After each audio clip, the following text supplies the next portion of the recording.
और एक बड़ी खबर इस वक्त की, राष्ट्रपति का चुनाव नहीं लड़ेंगे जो बाइडेन। अमेरिका में राष्ट्रपति चुनाव के लिए वो उम्मीदवार थे, लेकिन उन्होंने अब अपना नाम वापस लेने का ऐलान कर दिया। राष्ट्रपति का चुनाव ये नहीं लड़ेंगे, अपनी उम्मीदवारी छोड़ने का ऐलान किया है जो बाइडेन ने। बताया कि अमेरिका और उनकी अपनी पार्टी के हित में उन्होंने ये फैसला किया है। वर्तमान में राष्ट्रपति जो बाइडेन एक बार फिर से राष्ट्रपति के चुनावी मैदान में, लेकिन अब आगे वो चुनाव नहीं लड़ेंगे। एक बड़ा फैसला बाइडेन की ओर से किया गया है। डेमोक्रेटिक पार्टी के उम्मीदवार के तौर पर अब वो इस लड़ाई से अपना नाम वापस लेने का ऐलान करते दिखाई दिए हैं। ये एक बड़ी खबर है। राष्ट्रपति बाइडेन ने चुनाव न लड़ने का फैसला किया है और बताया कि ये उनकी पार्टी और अमेरिका के हित में है। और इस तरह की खबरें लगातार आ रही थी, चाहे उनके स्वास्थ्य से जुड़ी हुई इस बात को लेकर हो या फिर कई और सवालों के दायरे में घिरे जो बाइडेन। नीरज हमारे सहयोगी हमसे सीधे जुड़ रहे हैं। नीरज, अब आखिरकार चुनाव न लड़ने का फैसला बाइडेन का, कारण भी कुछ उन्होंने जाहिर किया? देखिए प्रशांत, एक पन्ने का पत्र उन्होंने लिखा है अमेरिका के लोगों के लिए, और इस पत्र में उन्होंने सबसे बड़ी जो घोषणा की है कि वो अगले री इलेक्शन के लिए, प्रेसिडेंट पोस्ट के लिए नहीं लड़ेंगे। देखिए, इस पत्र में जो कुछ लिखा है वो तो हम सबके सामने है, लेकिन सबसे बड़ी बात यह है कि जो भी सीनेटर थे डेमोक्रेटिक पार्टी की तरफ से, वो नहीं चाहते थे कि, ज्यादातर सीनेटर नहीं चाहते थे कि बाइडेन के नेतृत्व में चुनाव लड़ा जाए, क्योंकि जिस तरह से ओपिनियन पोल में ट्रंप का ग्राफ लगातार बढ़ता जा रहा है, वो डेमोक्रेट्स के लिए चिंता का विषय था। और कई सीनेटर थे जिन्होंने खुलकर ये कह दिया था कि वो न लड़े, यानी जो बाइडेन चुनाव मैदान में न हो। एक पन्ने का पत्र लिखा है प्रशांत, अभी मैं वो पत्र पढ़ ही रहा था, उसमें उन्होंने लिखा है कि अमेरिका के लोगों से अपील की है कि लास्ट 3.5 वर्षों में उन्होंने एक देश के तौर पे बहुत प्रगति की है। अमेरिका की इकोनॉमी स्ट्रांग है, कई ऐतिहासिक इन्वेस्टमेंट किया, लेकिन जो सबसे महत्वपूर्ण लाइन है वो ये है कि अब वो आने वाले वक्त के लिए, उसका मायने ये है कि वो अब इस पद के लिए आगे चुनाव मैदान में नहीं होंगे। और जी, ये महत्वपूर्ण बात उन्होंने अपने पत्र के जरिए कही है। लेकिन कमला हैरिस का नाम भी इनके बाद चर्चा में था। क्या उनका समर्थन ये करते दिखाई देंगे, जैसा कि अब तक अटकलें लग रही थी कि कुछ नया नाम भी सामने आ सकता है?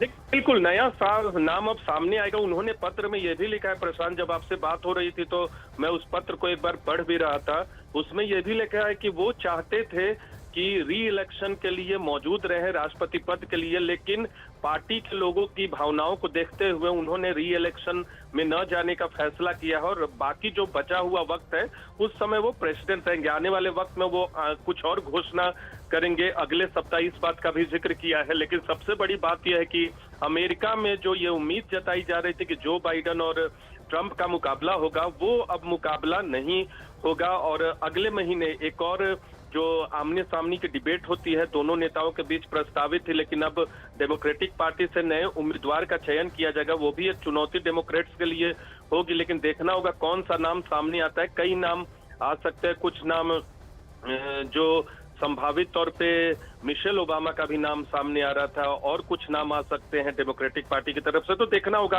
अब आगे की प्रक्रिया क्या है, लेकिन अभी की सबसे बड़ी बात यह है कि जो बाइडेन अब चुनाव मैदान में नहीं होंगे। वो चाहते तो जरूर थे, जो पत्र में उन्होंने लिखा है, उन्होंने अपने 3.5 साल की उपलब्धियों का बखान भी किया है इस पत्र में, लेकिन बहुत लंबा पत्र नहीं है, एक पन्ने का पत्र है जो उन्होंने आधिकारिक तौर पर अब से थोड़ी देर पहले जारी किया है। लेकिन सबसे बड़ी खबर यह कि जो बाइडेन अब री इलेक्शन के लिए मौजूद नहीं होंगे अपनी पार्टी की तरफ से, क्योंकि वो अपनी पार्टी की भावनाओं को ध्यान में रखते हुए उन्होंने ये फैसला किया है अपने पत्र के जरिए, अपने फैसले को पूरे अमेरिका के लोगों को बताया है। जी, लेकिन डेमोक्रेटिक पार्टी की ओर से ही एक बड़ा दबाव उन पर बनता चला जा रहा था। जिस तरह का माहौल पार्टी को दिखाई दे रहा था, क्या ये माना जाए कि पार्टी के इस दबाव के आखिरकार उन्होंने हार मानी है? देखिए, बिल्कुल पार्टी का जो दबाव था, पार्टी के नेताओं का जो दबाव था, उसके आगे हार मानी है। और जिस तरह से मैंने बताया प्रशांत की, जिस तरह से डोनाल्ड ट्रंप का ग्राफ लगातार बढ़ रहा था। ओपिनियन पोल सर्वे में तो वो आगे हैं ही, और अभी जो अटेम्प्ट हुआ था उन पर हमला किया गया था, उसके बाद वो ग्राफ और बढ़ा है।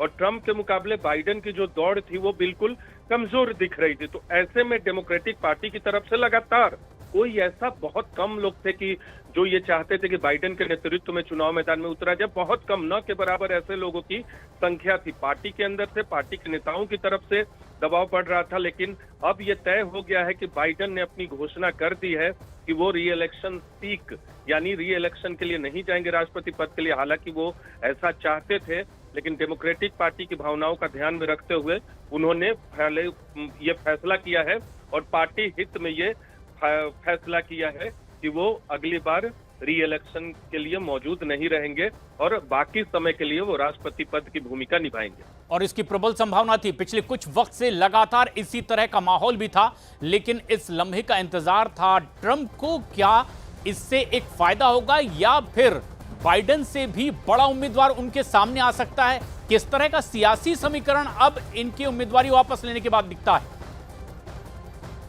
देखिए, बिल्कुल सबसे पहली बड़ी बात यह है कि अब तो नए नाम आएंगे ही प्रशांत। और ऐसा जैसे ट्रंप का जो ग्राफ ऊंचा उठा हुआ है, अगर नए नाम आते हैं तो उसमें फिर लोग अपनी संभावनाएं तलाशेंगे। क्योंकि आपके पास जब नया उम्मीदवार होता है तो चुनाव कहीं का हो, एक नया विकल्प आपके सामने मौजूद होता है। अब कौन होगा डेमोक्रेट की तरफ से उम्मीदवार, वो डेमोक्रेटिक पार्टी के अंदर से चुनना होगा। और ये चुनौती भी है क्योंकि सामने में ट्रंप है।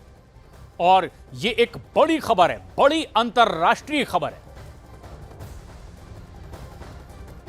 इस वक्त की बेहद अहम और बड़ी खबर, अंतरराष्ट्रीय खबर। जो बाइडेन ने राष्ट्रपति का चुनाव अमेरिका में न लड़ने का फैसला किया है और इसे पार्टी हित और अमेरिका के हित में करार दिया है। जिस तरह की अटकलें पहले से लगाई जा रही थी कि क्या कभी भी बाइडेन अपना नाम वापस लेंगे और चुनाव न लड़ने का ऐलान कर देंगे, और आखिरकार वैसा ही हुआ।